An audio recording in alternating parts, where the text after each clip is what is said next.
ሰላም ጤና ይስጥልን ክቡራን ተመልካቾቻችንና አድማጮቻችን ዘውዱ መንግስቴ ነኝ ከዚህ ከአገር እንግሊዝ። አሁን የዘውዱ ሾው አጫጭር ዜናዎችን አቀርብላችኋለሁ፣ አብራችሁን ቆዩ።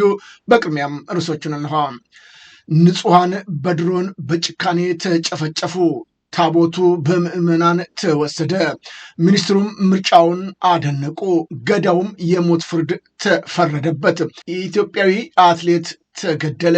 ኡስታዞች ግድያውን አወገዙ። እንግሊዝ ምርጫ ቦርድን አመሰገነች።